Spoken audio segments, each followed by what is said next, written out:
10, 30 seconds on the first Okay, case. good. Basically, like why, like I'm not sure if this is the reality or this is what I heard.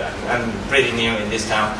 Why all the fresh graduate, the first question they ask is, they want to work at Ubisoft Singapore.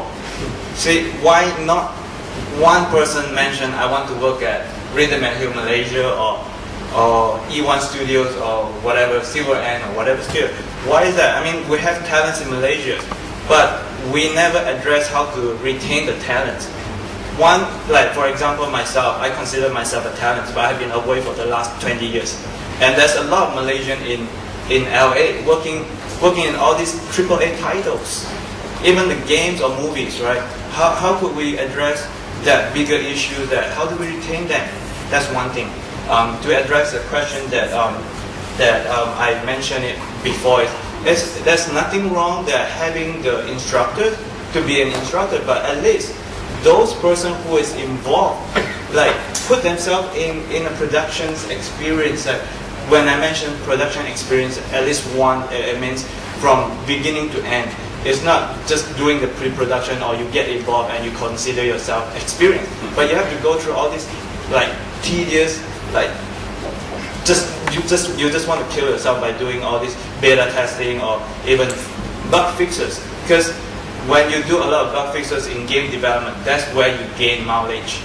You gain a lot of mileage. It's not only like, oh, you know the process, you have the pipeline, and magically it happened. No, it doesn't, because all this product we're in the software development product. Software it's not like hardware development. When you're done, you put it on the shelf and you sell it. But software is when you iterate, you respond with your user feedback. And those would never be through that. They cannot have this luxurious experience to share with the kids, with the students. That's when the students was blindfolded like, this is an awesome industry and this is a great professional. No, it's not. It's like, I like to use this quote all the time. Being in the creative field, especially being an artist, in games, films, or whatever media you are, you're not getting any easier, but you just get better. It's very important, and a lot of time we never thought about the 10,000 hours rule. Like, how many of you guys in your field or in what you're working on has spent or paid 10,000 hours in your career? That is awesome, right? So see those leaders, all the leaders here, they fulfill their 10,000 hours.